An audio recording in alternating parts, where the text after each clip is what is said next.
This is Neville Mann, seen here in a Chinese restaurant. He's an Auckland-based property developer with a controversial history. He's currently in the firing line with international environmentalists because of his Indonesian investments, where tropical rainforest is being knocked over for palm oil plantations. This, on the other hand, is Grant Rosamond. Now, he fights for the trees. He has done since the 80s. Based out of Christchurch, he's a senior advisor to Greenpeace International. Both these men are Kiwis, but that's about the only thing they have in common. As a New Zealander, I'm shocked that a Kiwi would be involved in this.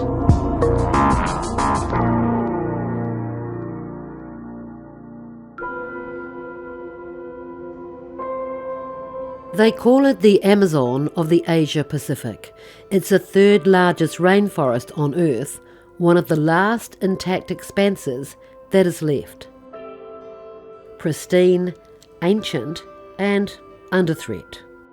There's billions of dollars worth of timber, and they'll be selling the timber first and then developing the palm oil afterwards. It's not acceptable to be clearing rainforests in this day and age. You know, we're in 2021, we're in a climate emergency. We cannot clear rainforest anymore. This is not what we expect from a Kiwi. Papua is in the eastern part of Indonesia. It's on New Guinea Island, and Digwal is a district in the southeastern part of Papua. It's an amazing island. It's both for its biodiversity. It's got the most plants of any island on the planet, 13,500 different plants, amazing animals as well, and the cultural diversity. A sixth of the world's languages are on New Guinea Island. Incredible cultural diversity. So this island is amazing. So Papua is under Indonesian control, and Indonesia happens to be the world's largest producer of palm oil. International companies have made deals here and taken control of large areas to log the rainforest before growing oil palms.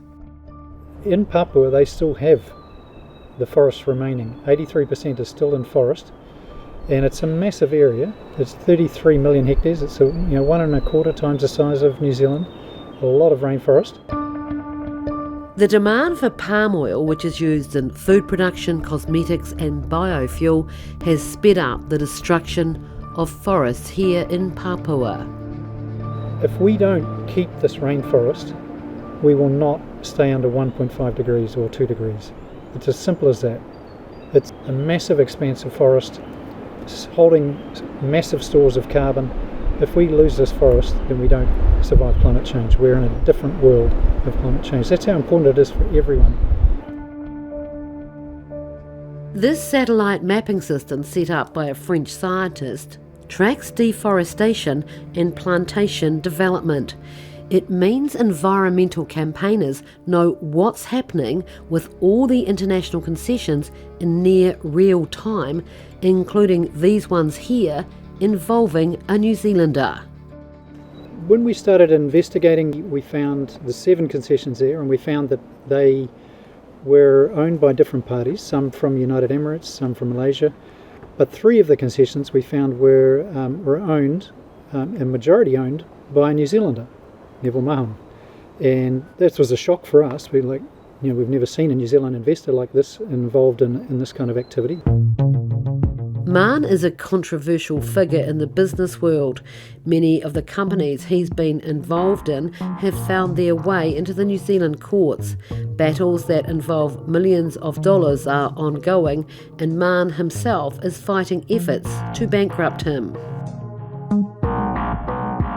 Mann is linked to what's known as the Tanamera project. It involves 7 concessions with an area of land 4 times the size of urban Auckland. 3 of those 7 concessions have been granted to the Deagle Agri Group, and Neville Mann is listed as the majority shareholder on official Indonesian documentation. Neville Mann eventually met me, together with Newsroom Investigates producer Bonnie Sumner, at this Auckland cafe. He said he could not speak on behalf of the Indonesian company, but he did agree to us taking notes. He told us he and his immediate family own just a 7 to 8% shareholding in the company. According to the official documents that we have from the Indonesian government, he has a 51% holding. So this is what we have here in these documents. So that totally contradicts what he's saying. So this is the official documents that we have for the Indonesian government. So we believe these, don't believe him. At our cafe meeting, Neville Mann told us that the area he is involved in isn't virgin or primary rainforest at all. He claims it's just regrowth and holds little value. He said a Malaysian company came through the area more than 30 years ago and mowed down the original forest. We've had field teams on the ground seeing that it's primary forest. We've got aerial photography and shots that show that it's mostly primary forest, as well as the company that Neville Mahon's company bought it off, called Tadmax. They did an assessment of the area, and we've seen that assessment, and that's also says that it's primary forest, and estimated the amount of timber that was in it was very high. But then Mann told us the company has no interest in timber. You heard right, no interest in timber. He said their plan is to help Indonesia meet its demand for food by focusing on agriculture, planting crops like soybeans, rice, sorghum. There was no mention of palm oil. Again, a load of rubbish. The licence for the area is for palm oil. The Minister of Forestry and Environment has also said it's for palm oil. There's palm oil being developed in all of those concessions there. The first stage of development is logging the forest. Their companies specifically have here that it's for logging. The purpose of their company is for logging and forestry.